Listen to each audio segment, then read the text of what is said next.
आंधी तूफान में जब बहुत तेजी से पेड़ हिल रहा होता है तो उस पर बैठी हुई चिड़िया एकदम निश्चिंत होती है।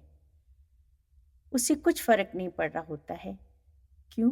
क्योंकि उसे अपने पंखों पर विश्वास है कि इतना हिलता हुआ पेड़ अगर गिर भी जाए तो मैं उड़ जाऊंगी अपने पंखों से। ऐसे ही एक बिल्ली का बच्चा होता है जिसको बिल्ली मुंह से दांतों से दबाकर एक स्थान से दूसरे स्थान की ओर ले जाती है।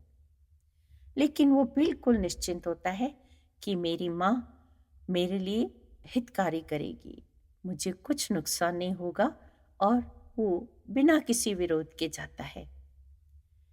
ऐसे ही जब हम अपने पर और अपनों पर विश्वास रखते हैं तो हम उत्थान की ओर जाते हैं।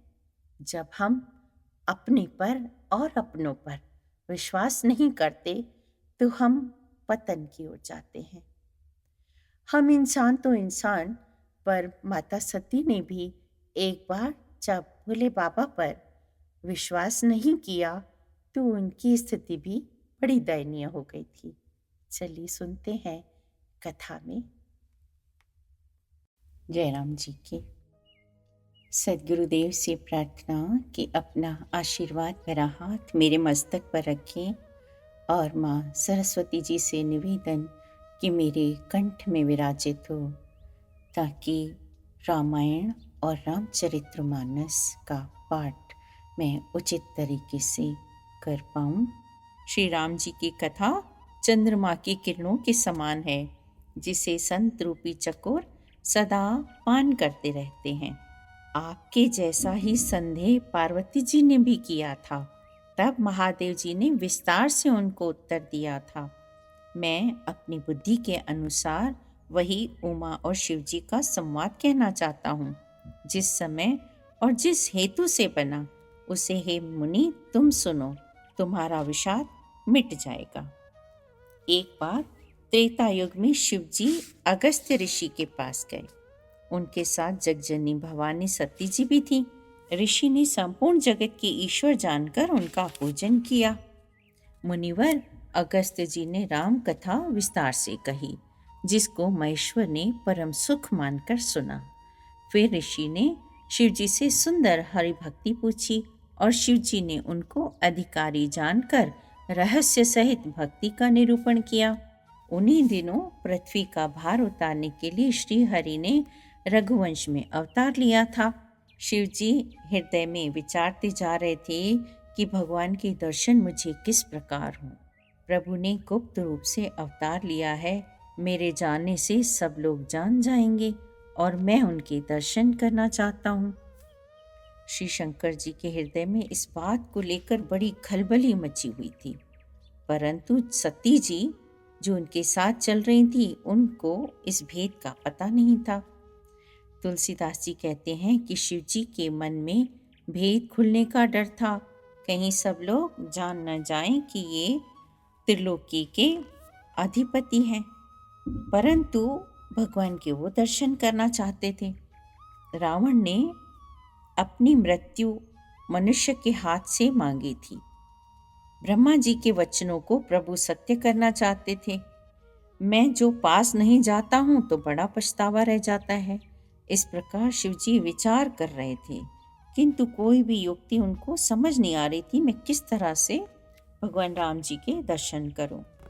इस प्रकार महादेव जी चिंता के वश जा रहे थे। उसी समय रावण ने जाकर मारीची को साथ लिया और मारीच तुरंत कपट मृग बन गया।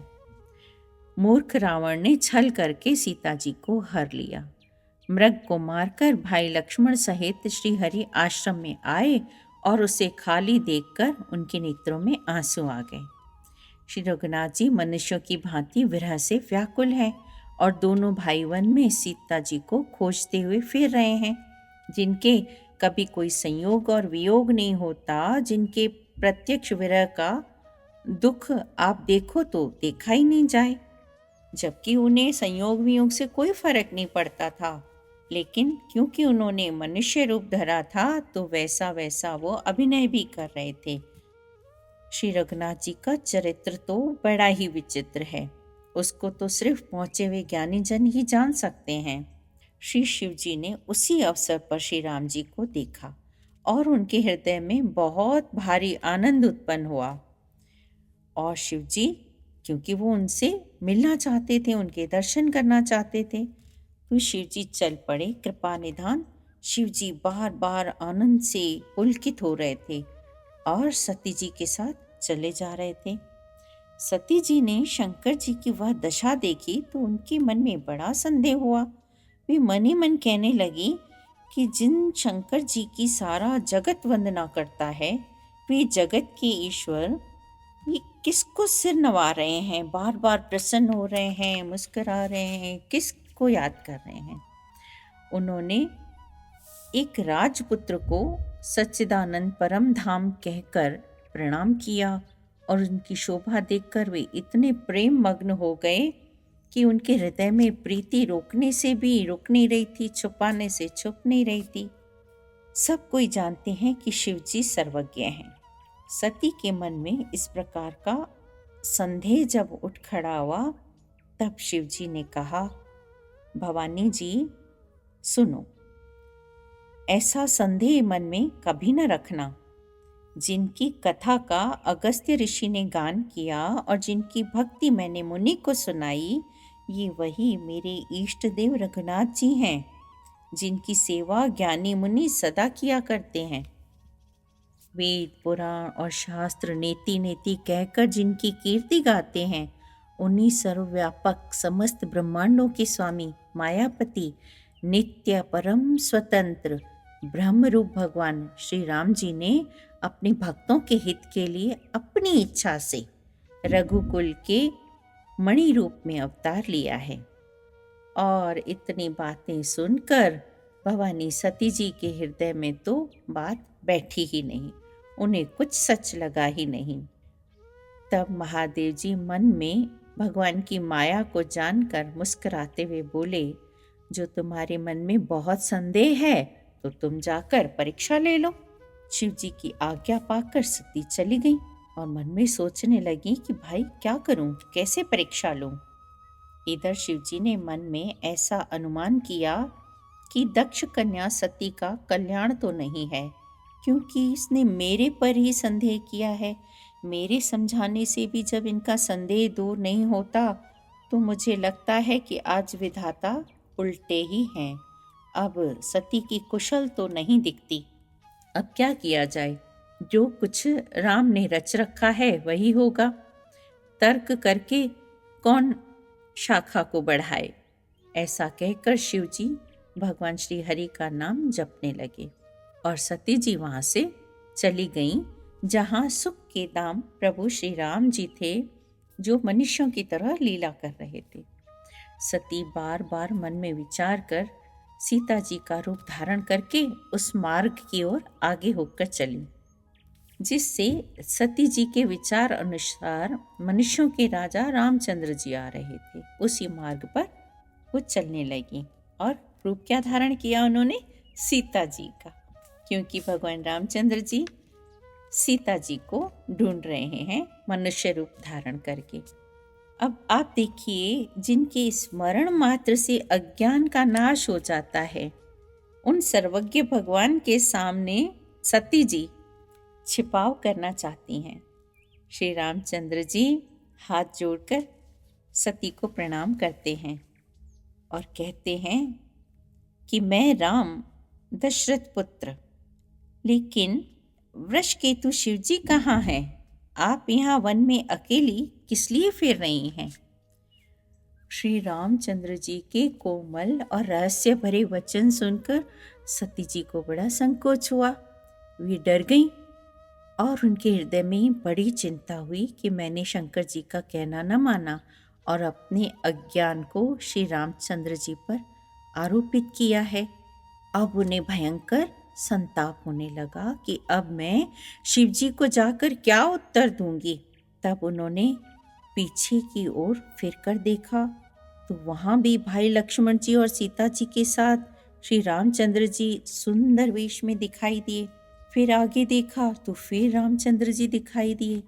उधर ही प्रभु रामचंद्र जी, जहाँ देखें उधर रामचंद्र जी, और सुचतुर सिद्ध मुनीश्वर जिनकी सेवा कर रहे हैं ऐसा उनको दिखाई दिया। भांति भांति के वेश धारण किए हुए सभी देवता श्री रामचंद्र जी की चरण वंदना कर रहे हैं।